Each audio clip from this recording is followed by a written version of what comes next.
Collar سے بات کرنے سے پہلے مشتاق صاحب ہمارے ساتھ ہیں، قدیر ملک صاحب بھی ہیں، لیکن ابھی ہم آئیں گے ادھر. ابھی بات ہو رہی تھی حضرت احمد احمد صاحب، مرزا مظفر احمد صاحب کی، جو کہ پاکستان کی انتہائی گراں قدر خدمات جن کو سر انجام دینے کی توفیق ملی، اقتصادی سطح پہ بھی، حکومتی سطح پہ بھی، ہر لحاظ سے بڑے خاموش خدمت گزار لیکن بڑی گراں قدر خدمات آپ نے سر انجام دی. آپ کے ساتھ کام کرنے والے لوگوں میں سے ایک سرتاج عزیز صاحب ہیں. سرتاج عزیز صاحب پاکستان کی حکومت کی سطح پر بیوروکریٹک سطح کے اوپر مختلف خدمات سر انجام دینے کے علاوہ پاکستان کے وزیر خزانہ بھی رہے ہیں. سرتاج عزیز صاحب سے ہم نے جو بات چیت کی وہ ریکارڈڈ گفتگو اس وقت ہم آپ کی خدمت میں پیش کریں گے. السلام علیکم سرتاج عزیز صاحب. السلام علیکم. جی وعلیکم السلام. سرتاج عزیز صاحب، ہم آپ سے بات کرنا چاہتے ہیں احمد احمد صاحب، مرزا مظفر احمد صاحب کے بارے میں ہم آج گفتگو کر رہے ہیں. تو آپ ظاہر ہے آپ بھی پاکستان کے ایک معروف اکانومسٹ ہیں، بلند پایہ اکانومسٹ ہیں، ان کے ساتھ کام بھی کیا ہے. آپ سے ہم درخواست کرنا چاہتے ہیں کہ ہمیں ان کے بارے میں کچھ بتائیے. جی، احمد صاحب پاکستان کے بہت ہی قابل اور دیانتدار سول سرونٹ تھے، اور انہوں نے کافی اہم پوزیشنیں جو ہیں وہ سنبھالی تھیں. تو 60s میں جب میں پلاننگ کمیشن میں آیا تو وہ شروع میں فائنانس سیکرٹری بنے اور اس کے بعد پھر ڈپٹی چیئرمین بنے 66 میں. تو ان کی زیر نگرانی جو پلاننگ کمیشن کا کام تھا وہ بہت ہی اس میں بہتری آئی. ویسے بھی 60s میں پلاننگ کمیشن جو ہے وہ بہت سینٹرل پوزیشن تھی اس کی، کیونکہ ایوب خان جو تھے وہ چیئرمین تھے پلاننگ کمیشن کو، ڈپٹی چیئرمین منسٹر کا سٹیٹس تھا، اور پلاننگ کمیشن میں بہت اچھی ٹیم تھی ٹیکنیکل سبجیکٹس کی اور دوسروں کی. تو اس میں جو پوری ٹیم تھی اس میں قمر الاسلام ہمارے سیکرٹری تھے، محبوب الحق، میں، معین بقائی، ہم تین سینئر اکانومسٹ تھے. ہمارے ساتھ پوری ٹیم تھی. شفیع نیاز ایگریکلچر کے تھے، این قریشی انڈسٹریز کے تھے، doctor M S Qureshi water and park کے تھے. اسی طریقے سے جو ٹیکنیکل سیکشن تھے تمام کے، تو یہ کوئی 20-25 بندوں کی بڑی اسٹرانگ ٹیم تھی، اور احمد احمد صاحب اس کے لیڈر تھے.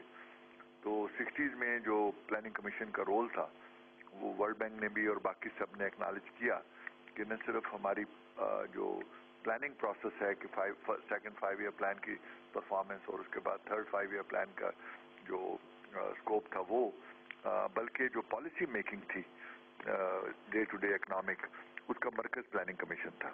اور احمد احمد کی لیڈرشپ جو ہے اس حوالے سے بہت ہی ویلیویبل تھی، کیونکہ ان کی جو شخصیت میں شفقت بہت زیادہ تھی اور بہت ہی کائنڈ، اور ایک ٹیم کو ڈیولپ کرنے والی ان کی طریقہ کار تھا، جو میتھڈ آف ورکنگ تھا. تو وہ جو میرے اسی لیے جو 10 سال تھے 60s کے، وہ ان کی وجہ سے پلاننگ کمیشن میں ایک بہت ہائی پوائنٹ سمجھا جاتا ہے. اس کے بعد سے پلاننگ کمیشن کو وہ رول پھر کبھی نہیں ملا ان کے جانے کے بعد. تو اس میں ان کا بہت بڑا کردار تھا، اور اس لیے یہ جو پاکستان کی جو اس وقت کی تاریخ تھی، کیونکہ 60s میں پاکستان نے 6.5% گروتھ حاصل کی، اکنامک لبرلائزیشن شروع ہوئی تھی اس وقت، جبکہ یہ فیشنیبل نہیں تھا انڈسٹریل سیکٹر میں، فائنینشیل سیکٹر میں اور کمرشل سیکٹر میں.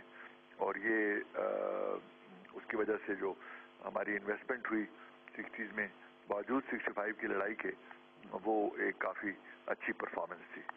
تو سرتاج عزیز صاحب، یہ محمد صاحب کی اوور آل کنٹریبیوشن تھی. جی، تو پلاننگ کمیشن نے ان دنوں میں جو ہے وہ کوئی ایسے سیلینٹ ان دنوں میں جو کام کیے ہوں ان کو اگر کچھ ذکر کر سکیں، بتا سکیں آپ ہمیں. لیکن ان کے جو اہم چیزیں تھیں، ایک تو یہ تھا کہ جو day to day economic management تھی، اس میں جتنی کیبنٹ سمریاں تھیں وہ پلاننگ کمیشن میں آتی تھی، اور ایوب خان کا بریف وہاں بنتا تھا. ایز پریزیڈنٹ بھی تھے اور چیئرمین پلاننگ کمیشن بھی تھے. تو ہمارا جو انفلوئنس تھا پالیسی میکنگ پر، چاہے بجٹ کی اسپیچ تھی، چاہے امپورٹ پالیسی تھی، وہ بہت پرومیننٹ تھا. لیکن اس کے بعد جو احمد صاحب کی جو ایک میں کنٹریبیوشن اسپیشلی یاد کروں گا، وہ یہ تھا کہ لیٹ 60s میں ایسٹ اور ویسٹ پاکستان میں کافی ٹینشن آ چکے تھے. جیسے آپ کو یاد ہوگا کہ 65 کی لڑائی کے بعد 66 میں مجیب الرحمان کے 6 پوائنٹس آئے تھے، and they were seeking greater autonomy. تو اس پہ احمد صاحب نے 2-3